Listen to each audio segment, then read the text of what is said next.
Good evening. There are thousands of extra police on the streets in cities across England tonight as they try to prevent a fifth night of riots and looting.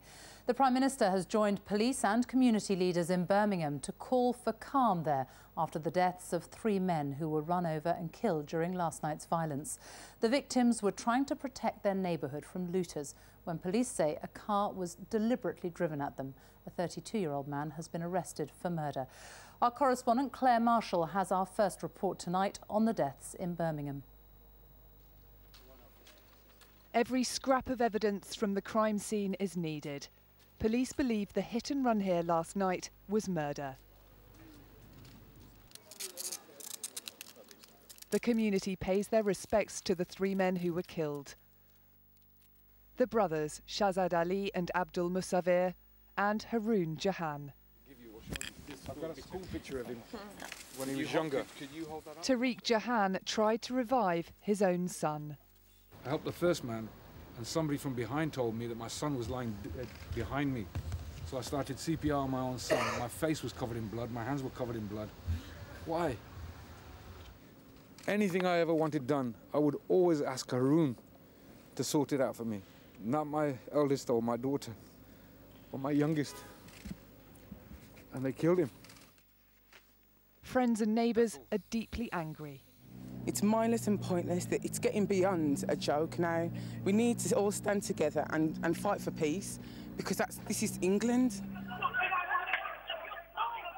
Exclusive footage given to the BBC shows the street just after the men were mown down. One of them lies on the ground and a group gathers.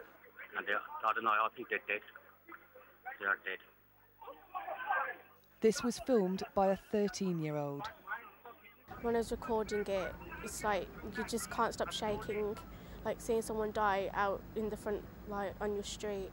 It's just unsafe to be out now. West Midlands police worry that this may trigger more violence, but this time along racial lines. I would appeal to people, particularly at this time, to be calm.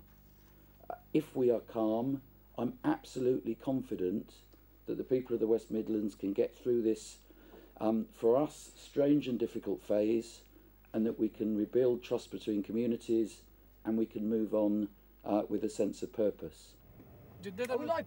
This footage is from a local Sikh television station. We're pressed. We can give you a lift. Come on. Okay, there you go, police officer. We're giving a police officer a lift. Open the locks, please.